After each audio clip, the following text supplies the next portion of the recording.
ನಮಸ್ಕಾರ ವೀಕ್ಷಕರೇ. ಅಂಗನವಾಡಿ ಟೀಚರ್ ಮತ್ತು ಸಹಾಯಕ ಹುದ್ದೆಗಳಿಗೆ ಅರ್ಜಿ ಸಲ್ಲಿಸುವ ವಿಧಾನವನ್ನು ಈ ವಿಡಿಯೋದಲ್ಲಿ ನೋಡ್ತೀವಿ. ಮೊದಲಿಗೆ ನಿಮ್ಮ ಮೊಬೈಲಲ್ಲಾಗಲಿ ಲ್ಯಾಪ್ಟಾಪಲ್ಲಾಗಲಿ ಬ್ರೌಸರ್ನ ಓಪನ್ ಮಾಡಿದ್ದಾದಮೇಲೆ ಈ ವಿಡಿಯೋ ಕಾಮೆಂಟ್ ಬಾಕ್ಸಲ್ಲಾಗಲಿ ಡಿಸ್ಕ್ರಿಪ್ಷನ್ ಆಗಲಿ ಒಂದು ಲಿಂಕ್ ಕೊಟ್ಟಿರ್ತೀನಿ. ಆ ಲಿಂಕ್ ಮೇಲೆ ಕ್ಲಿಕ್ ಮಾಡಿದರೆ ನಿಮ್ಗೆ ಈ ಥರ ಡೈರೆಕ್ಟ್ ಪೇಜ್ ಒಂದು ಓಪನ್ ಆಗುತ್ತೆ. ಆ ಪೇಜಲ್ಲಿ ಥರ್ಡ್ ಒನ್ ಇದೆಯಲ್ವಾ, ಬ್ಲೂ ಕಲರಲ್ಲಿ ಕಾಣಿಸ್ತಾ ಇದೆ. Submit application for the post of anganwadi worker, mini anganwadi workers, anganwadi helpers ಅಂತ. ಅದ್ರ ಮೇಲೆ ಕ್ಲಿಕ್ ಮಾಡಿ ನಿಮಗೆ ಈ ಪೇಜಿಗೆ ಕರ್ಕೊಂಡು ಹೋಗುತ್ತೆ. ಇಲ್ಲಿ ಫಸ್ಟು ನಿಮ್ಮ ಜಿಲ್ಲೆಯನ್ನು ಆಯ್ಕೆ ಮಾಡಬೇಕಾಗುತ್ತೆ. ಸೆಲೆಕ್ಟ್ ಡಿಸ್ಟಿಕ್ ಮಾಡಿದ್ರೆ ಇಲ್ಲಿರೋದು ಇಲ್ಲಿ 7 ಡಿಸ್ಟಿಕ್ಸ್ ಮಾತ್ರ ಇದೆ. ಇಲ್ಲಿ ಮಾತ್ರ ವೇಕೆನ್ಸೀಸ್ ಇದೆ ಅಂತ ಅರ್ಥ, ಸರಿನಾ? ಉದ್ಯೋಗ ಸ್ಥಳ ಆಯ್ತಲ್ಲ, ಈ ಉದ್ಯೋಗ ಸ್ಥಳ ಅನ್ನೋದು ಇಲ್ಲೇ ಮಾಡಬೇಕಾಗುತ್ತೆ ನಾವು. ಸೊ ನಾನು ಇವಾಗ ತುಮಕೂರು ಸೆಲೆಕ್ಟ್ ಮಾಡ್ಕೊತಾ ಇದ್ದೀನಿ, ಓಕೆನಾ? ಪ್ರಾಜೆಕ್ಟ್ ಸೆಕೆಂಡ್ ಆಪ್ಷನ್, ಪ್ರಾಜೆಕ್ಟ್ ಆಯ್ಕೆ ಮಾಡಿ. ಪ್ರಾಜೆಕ್ಟ್ನ ಎಲ್ಲಿ? ತುಮಕೂರಲ್ಲಿ ತುಂಬ ಕಡೆ ಇದೆ. ಯಾವುದು? ತುಮಕೂರು ಅನ್ನೋದು ಡಿಸ್ಟಿಕ್ ಅಲ್ವಾ, ಅದಕ್ಕೆ ತಾಲೂಕು ಸುಮಾರಿದ್ದಾವೆ. ಯಾವ ತಾಲೂಕು ಅಂತ ಕೇಳ್ತಾ ಇದ್ದಾರೆ. ಮಧುಗಿರಿ ಮಾಡ್ತೀನಿ, ಓಕೆನಾ? ಅಧಿಸೂಚನೆ ಸಂಖ್ಯೆ ಒಂದೇ ಐತೆ, ಅದು ಸೆಲೆಕ್ಟ್ ಮಾಡ್ಕೋಬೇಕು. ಇಲ್ಲಿ ನೋಡಿ, ಈ ಮಧುಗಿರಿಯಲ್ಲಿ, ತುಮಕೂರು ಡಿಸ್ಟಿಕ್ ಮಧುಗಿರಿಯಲ್ಲಿ ಅಂಗನವಾಡಿ ಹೆಲ್ಪರ್ ಹುದ್ದೆ ಮಾತ್ರ ಇದೆ. ಅದಕ್ಕೆ ಇದು ಆಟೋಮೆಟಿಕ್ ಅಂಗನವಾಡಿ ಹೆಲ್ಪರು ತಗೊಂಬಿಡ್ತು. ಇಲ್ಲ ಅಂದರೆ ಇಲ್ಲಿ ಆಪ್ಷನ್ಸ್ ಬರುತ್ತೆ, ಸರಿನಾ? ಅರ್ಥ ಆಯಿತು ಅನಿಸುತ್ತೆ. ಅದಾದಮೇಲೆ ಇಲ್ಲಿ ಕ್ಯಾಟಗಿರಿ ಸೆಲೆಕ್ಟ್ ಮಾಡ್ಕೋಬೇಕು. ಯಾವುದು? ಪರಿಶಿಷ್ಟ ಜಾತಿನ, ಪರಿಶಿಷ್ಟ ಪಂಗಡನ, OBC ಅಂದರೆ ಅದರ್ಸ ಅಂತ. ನಾನು ಅದರ್ಸ್ ಸೆಲೆಕ್ಟ್ ಮಾಡಿಕೊಂಡೆ. ಇಲ್ಲ ಪರಿಶಿಷ್ಟ ಜಾತಿ ಅಂದರೆ ಪರಿಶಿಷ್ಟ ಜಾತಿ ಆಗಲಿ ಪರಿಶಿಷ್ಟ ಪಂಗಡ ಆಗಲಿ ಸೆಲೆಕ್ಟ್ ಮಾಡಿಕೊಂಡ್ರೆ ಇಲ್ಲಿ RD ನಂಬರ್ ಅಂದರೆ ಜಾತಿ ಪ್ರಮಾಣ ಪತ್ರ ಇರುತ್ತಲ್ವ, ಅದರ ನಂಬರ್ ಆಗಬೇಕಾಗುತ್ತೆ. ನಂಬರ್ ಹಾಕಿದ್ಮಾದ್ಮೇಲೆ ಸಬ್ಮಿಟ್ ಕೊಡಬೇಕು. ಈಗ ನಾನು ಅದರ್ಸ್ ಮಾಡಿ ಸಬ್ಮಿಟ್ ಕೊಡ್ತೀನಿ. ಸಬ್ಮಿಟ್ ಕೊಟ್ಟಮೇಲೆ ಹಂಗೆ ಮೊಬೈಲಲ್ಲಿ ಅಪ್ಲೈ ಮಾಡಿದರೆ ಈ ಥರ ಬರುತ್ತೆ, ಆಯಿತಾ? ನೋಡಿ, ಮೇಲೆ ಸ್ವೈಪ್ ಮಾಡ್ತಾ ಹೋಗಬೇಕು. ಇಲ್ಲಿ ನೋಡಿ, ನಿಮ್ಮ ವಿಲೇಜು, ನಿಮ್ಮ ವಾರ್ಡು ಇಲ್ಲಿ ನೇಮ್ ಬರುತ್ತೆ, ಎಲ್ಲೆಲ್ಲಿ ವೇಕೆನ್ಸಿ ಇದೆ, ಯಾವ ವೇಕೆನ್ಸಿ ಇದೆ ಅಂತ ನೋಡಿ. ಇಲ್ಲೇ ಡಿಸ್ಟಿಕ್, ಇಲ್ಲಿ ಪ್ರಾಜೆಕ್ಟ್ ಅಂದರೆ ತಾಲೂಕು ಬಂತು, ರೂರಲ್ ಏರಿಯಾನ ಅರ್ಬನ್ ಏರಿಯಾನ ಅಂತ, ಗ್ರಾಮ ಪಂಚಾಯತಿ ಹೆಸರು ಬಂತು, ವಿಲೇಜ್ ನೇಮ್ ಬಂತು. ಅರ್ಥ ಆಯ್ತಾ? ಅಲ್ಲಿ ಆ ಊರಲ್ಲಿ, ಆ ವಿಲೇಜಲ್ಲಿ ಯಾವ ಕ್ಯಾಟಗಿರಿ ವೇಕೆನ್ಸಿ ಇದೆ ಅಂತಲೂ ಬಂತು. ಅಂದರೆ ಜನ್ರಲಲ್ಲಿ ಇದೆಯಾ, ಒ ಬಿ ಎಸ್ಸಲ್ಲಿ ಇದೆಯಾ, SCಯಲ್ಲಿ ಇದೆಯಾ, STಯಲ್ಲಿ ಇದೆಯಾ ಅಂತ ನೋಡಿ. ಎಲ್ಲ ಜನರಲ್ ಕ್ಯಾಟಗಿರಿಯಲ್ಲೇ ಇದೆ. ಜನರಲ್ ಅಂದರೆ ಜನರಲ್ಗಂತ ಮಾತ್ರ ಅಲ್ಲ, SC STನೂ ಅದನ್ನು ತಗೋಬೋದು, ಓಕೆನಾ? ಸೊ ಅಂಗನವಾಡಿ ಸೆಂಟರ್ ನೇಮ್ಸ್ ಬಂತು ಈ ಕಡೆ ಅಂತ ಇದೆ ಅನಿಸುತ್ತೆ.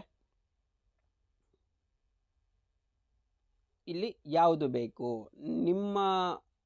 ನಿಮಗೆ ಹತ್ತಿರ ಇರೋದು ಯಾವುದು ಅಂತ ನೋಡಿ ಸೆಲೆಕ್ಟ್ ಮಾಡ್ಕೊಳ್ಳಿ. ನಾನು ಯಾವುದೋ ಒಂದು ಸೆಲೆಕ್ಟ್ ಮಾಡ್ಕೊತೀನಿ. ಇಲ್ಲಿ ನೋಡಿ, ಯಾವ್ದು ಸೆಲೆಕ್ಟ್ ಮಾಡೋಣ? ರಂಗನಹಳ್ಳಿ ಅಂತ ಸೆಲೆಕ್ಟ್ ಮಾಡ್ತಾಯಿದ್ದೀನಿ. ಇಲ್ಲಿ ಸೆಲೆಕ್ಟ್ ಮಾಡಿದ ತಕ್ಷಣ ಇಲ್ಲಿ ಏನಾಗುತ್ತಪ್ಪ ಅಂದರೆ ಕೆಳಗಡೆ ಆಟೋಮೆಟಿಕ್ ತಗೊಂಬಿಡುತ್ತೆ. ನೋಡಿ, ಇಲ್ಲಿ ಎಲ್ಲ ರೂರಲ್ಲು, ಪಂಚಾಯಿತಿ, ಕಂದಾಯ ಗ್ರಾಮ, ಅಂಗನವಾಡಿ ಸೆಂಟರ್, ರಂಗನಹಳ್ಳಿ ತಗೊಂತ ನೋಡಿ. ಅರ್ಥ ಆಯ್ತಾ? ಓಕೆ. ಅದಾದಮೇಲೆ ಅಪ್ಲಿಕೆಂಟ್ ನೇಮ್, ಇಲ್ಲಿ ನಿಮ್ಮ ಹೆಸರು ಕೊಡಿ. ಅಪ್ಲಿಕೆಂಟ್ ನೀವೇ ಆಗಿದ್ದರೆ ನಿಮ್ಮ ಹೆಸರು ಕೊಡಿ. ನಾನು ರಾಣಿ ಅಂತ ಕೊಡ್ತಾ ಇದ್ದೀನಿ, ಓಕೆನಾ? ಆದಮೇಲೆ SSLCಯಲ್ಲಿ ಡೇಟ್ ಆಫ್ ಬರ್ತ್ ಯಾವುದಿರುತ್ತೋ ಆ ಥರ ಡೇಟ್ ಆಫ್ ಬರ್ತ್ನ ಕೊಡಿ. ಇಲ್ಲಿ 1 ಜನವರಿ 2001 ಕೊಟ್ಟೆ. ಫೀಮೇಲ್ ಸೆಲೆಕ್ಟ್ ಮಾಡ್ಕೊಳ್ಳಿ.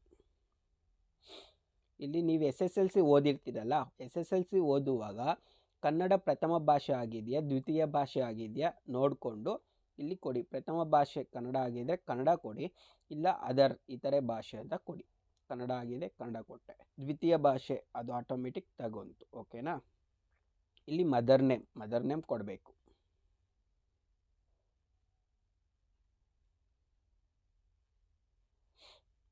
ಮದರ್ ನೇಮ್ ಕೊಟ್ಟೆ. ನೆಕ್ಸ್ಟ್ ಫಾದರ್ ನೇಮ್ ಕೇಳ್ತಾ ಇದೆ ನೋಡಿ, ಮದರ್ ನೇಮ್ ಕೊಟ್ಟಾಯಿತು. ಇಲ್ಲಿ ಫಾದರ್ ನೇಮ್ ಕೇಳ್ತಾ ಇದೆ, ತಂದೆ ಹೆಸರು ಕೊಡಿ.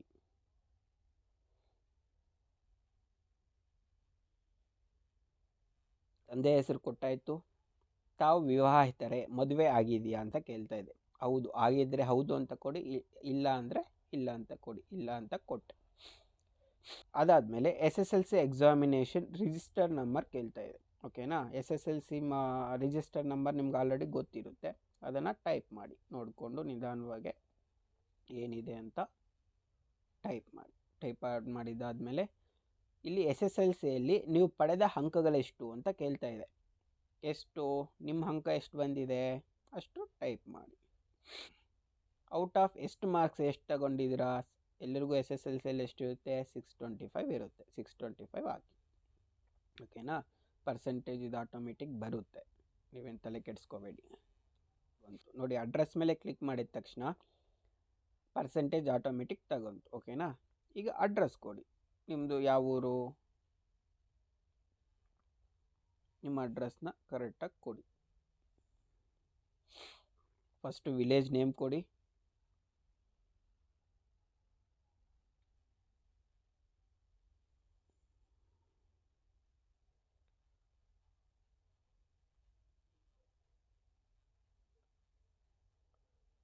ಮತ್ತು ಪೋಸ್ಟ್ ಆಫೀಸ್ ಯಾವುದು ಅಂತ ಕೊಡಿ.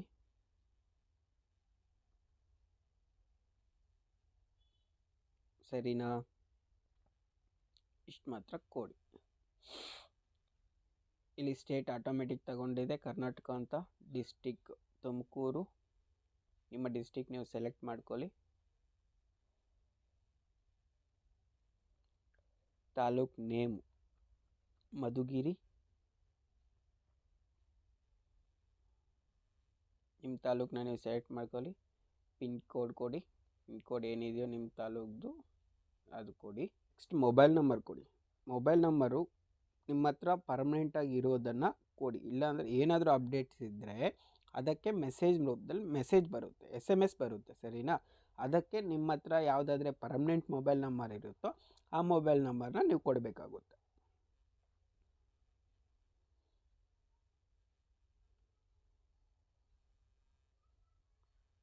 ಇಮೇಲ್ ಐ ಡಿ ಇದ್ದರೆ ಇಮೇಲ್ ಐ ಡಿ ಕೊಡಿ.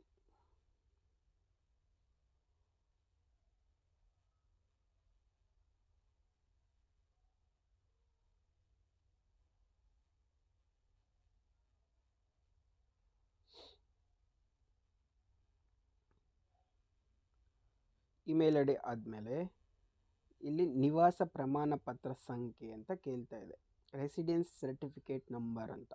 ಇಲ್ಲಿ ಏನಪ್ಪ ಕೊಡಬೇಕಂದ್ರೆ, ಅಲ್ಲಿ ನಿಮಗೆ ನೋಟಿಫಿಕೇಷನ್ ನೋಡಿದರೆ ಫಸ್ಟು ಅಲ್ಲಿ ವಾಸಸ್ಥಳ ದೃಢೀಕರಣ ಪತ್ರ ಬೇಕು ಅಂತ ಹೇಳಿರ್ತಾರೆ. ಅವರು ನಿಮ್ಮ ತಹಸೀಲ್ದಾರ್ ಆಗಿರ್ಬೋದು, ಇಲ್ಲ ಗ್ರಾಮ ಪಂಚಾಯತಿ PDO ಆಗಿರ್ಬೋದು, ಅವರು ಒಂದು ಸರ್ಟಿಫಿಕೇಟ್ ಕೊಟ್ಟಿರ್ತಾರೆ. ಅದರಲ್ಲಿ ಒಂದು ನಂಬರ್ ಇರುತ್ತೆ. ಓಕೆನಾ. ಆ ನಂಬರ್ನ ಇಲ್ಲಿ ಮೆನ್ಷನ್ ಮಾಡಬೇಕಾಗುತ್ತೆ.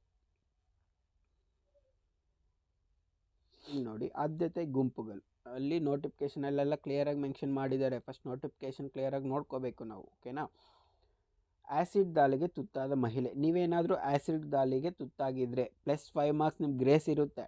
ಬಟ್ ಅದಕ್ಕೆ ಒಂದು ಸರ್ಟಿಫಿಕೇಟ್ನ ನೀವು ಅದಕ್ಕೆ ಕೊಡಬೇಕಾಗುತ್ತೆ. ಸರಿನಾ? ನೀವೇನಾದರೂ ಆ್ಯಸಿಡ್ ದಾಳಿಗೆ ತುತ್ತಾಗಿದ್ದರೆ ಅದನ್ನು ಸೆಲೆಕ್ಟ್ ಮಾಡ್ಕೊಳ್ಳಿ. ಇಲ್ಲ ಇಲಾಖೆ ಎಲ್ಲಾದರೂ ಅಂಗನವಾಡಿ ಇದರಲ್ಲಿ ಏನಾದರೂ ಕೆಲಸ ಮಾಡಿದರೆ ಸೆಕೆಂಡ್ ಸೆಲೆಕ್ಟ್ ಮಾಡ್ಕೊಳ್ಳಿ. ನೀವೇನಾದರೂ ವಿಧವೆ, ನಿಮ್ಮ ಗಂಡ ಏನಾದರೂ ಸತ್ತೋಗಿದ್ದರೆ ವಿಡೋ ಸೆಲೆಕ್ಟ್ ಮಾಡ್ಕೊಳ್ಳಿ. ಇಲ್ಲ ಮದುವೆ ಆಗಿತ್ತು ಗಂಡನ ಜೊತೆ, ಅದೇನು ಮದುವೆ ಆಗಿತ್ತು ಗಂಡನ ಜೊತೆ ಈಗ ಸಂಸಾರ ಮಾಡ್ತಾ ಇಲ್ಲ, ಡೈವರ್ಸ್ ಆಗಿದೆ ಅನ್ನೋದಾದರೆ ವಿಚ್ಛೇದಿತ ಮಹಿಳೆ ಸೆಲೆಕ್ಟ್ ಮಾಡ್ಕೊಳ್ಳಿ. ಓಕೆನಾ. ಈ ಥರ ಯಾವುದಾದ್ರೂ ಸೆಲೆಕ್ಟ್ ಮಾಡ್ಕೊಳ್ಳಿ. ಇಲ್ಲ ಯಾವುದು ಇಲ್ಲಪ್ಪ ಅಂದರೆ ಇಲ್ಲ ಐತೆ ನೋಡಿ ಸರ್ಟಿಫೈಡ್ ಅಂತ, ಇದು ಸೆಲೆಕ್ಟ್ ಮಾಡಿಕೊಂಡ್ರೆ ಮುಗೀತು. ಸೊ ಅಪ್ಲಿಕೇಶನ್ ಒಂದು ಸರಿ ಪ್ರಿವ್ಯೂ ನೋಡಿ, ಎಲ್ಲ ಪ್ರಿವ್ಯೂ ಬರುತ್ತೆ, ನೋಡ್ಕೊಳ್ಳಿ. ಒಂದು ಸರಿ ಕರೆಕ್ಟಾಗಿ ನೋಡ್ಕೋಬೇಕು, ಕರೆಕ್ಟ್ ಇದೆಯಾ ತಪ್ಪಿದೆಯಾ ಅಂತ. ಸರಿನಾ?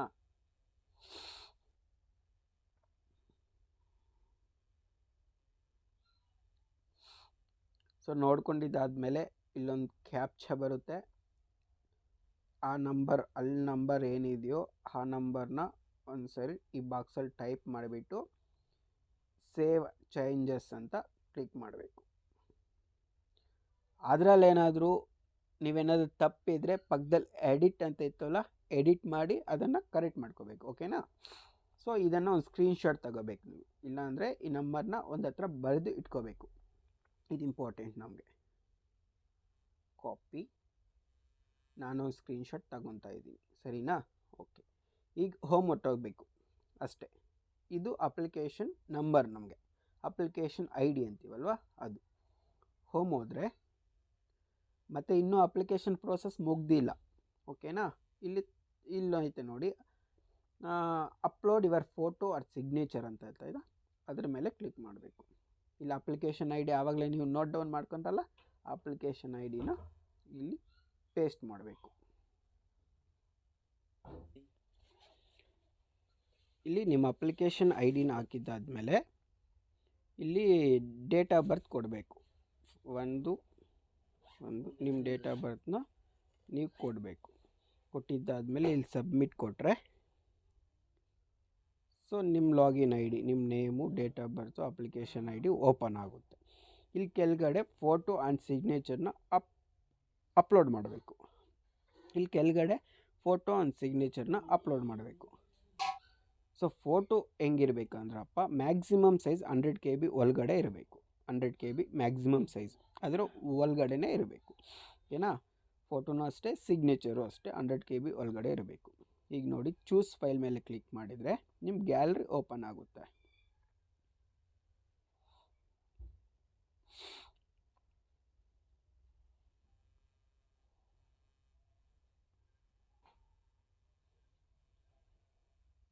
ನೋಡಿ, ಇಲ್ಲಿ ಫೋಟೋ ನಾನು ಸೇವ್ ಮಾಡ್ಕೊಂಡು ಇಟ್ಕೊಂಡಿದ್ದೀನಿ. ಈ ಫೋಟೋ ಮೇಲೆ ಕ್ಲಿಕ್ ಮಾಡು, ಅಪ್ಲೋಡ್ ಫೋಟೋ ಬಂತ ಫೋಟೋ. ಓಕೆ, ಮತ್ತು ಚೂಸ್ ಫೈಲ್, ಸೈನ್ ಅಪ್ಲೋಡ್ ಆಯಿತು. ನೋಡಿ, ಫೋಟೋ ಅಪ್ಲೋಡ್ ಆಗಿದೆ, ಸೈನ್ ಅಪ್ಲೋಡ್ ಆಗಿದೆ. ಸೇವ್ ಮಾಡಿ. Photo and sign upload successfully. ಓಕೆನಾ?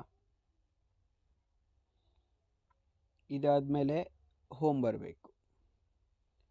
ಲಾಸ್ಟ್ ಪ್ರೋಸೆಸ್ ಅಪ್ಲೋಡ್ ಡಾಕ್ಯುಮೆಂಟ್ಸ್ ಏನಪ್ಪ ಅಂದರೆ ಲಾಗಿನ್ ಮಾಡಿ. ಸೊ ಅಪ್ಲಿಕೇಶನ್ ನಂಬರ್ನ ಹಾಕಿ, ಡೇಟ್ ಆಫ್ ಬರ್ತ್, ಸಬ್ಮಿಟ್ ಕೊಟ್ಟರೆ ಲಾಗಿನ್ ಆಗುತ್ತೆ. ಸೊ ಇಲ್ಲಿ ರಿಜಿಸ್ಟರ್ ಮೊಬೈಲ್ ನಂಬರಿಂದ ನೀವು ಲಾಗಿನ್ ಮಾಡಬೇಕು. ಲಾಗಿನ್ ಮಾಡಿದ್ದಾದಮೇಲೆ ಸ್ವಲ್ಪ ಡಾಕ್ಯುಮೆಂಟ್ಸ್ ಕೇಳುತ್ತೆ. ಓಕೆನಾ? ಸೊ ಮೊಬೈಲ್ ನಂಬರಿಂದ ಲಾಗಿನ್ ಆಗಿ, ಅದು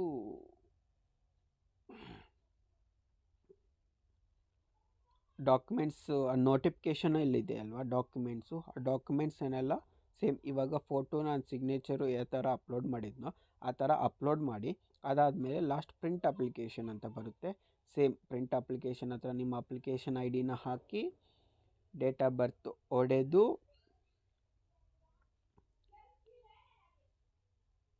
ಸಬ್ಮಿಟ್ ಕೊಟ್ಟರೆ ನಿಮ್ಮ ಅಪ್ಲಿಕೇಶನ್ನು ಡೌನ್ಲೋಡ್ ಆಗುತ್ತೆ. ಡೌನ್ಲೋಡ್ ಮಾಡಿಕೊಂಡು ಇಟ್ಕೊಂಡಿರಿ.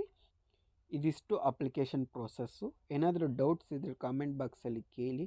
ಅದಕ್ಕೂ ಮುಂಚೆ ಈ ಥರ ಅಪ್ಡೇಟ್ಸ್ಗೆ ನಮ್ಮ ಚಾನಲ್ನ ಸಬ್ಸ್ಕ್ರೈಬ್ ಮಾಡಿಕೊಂಡು ಈ ವಿಡಿಯೋಗೊಂದು ಲೈಕ್ ಕೊಟ್ಬಿಡಿ. ಧನ್ಯವಾದಗಳು. Thank you.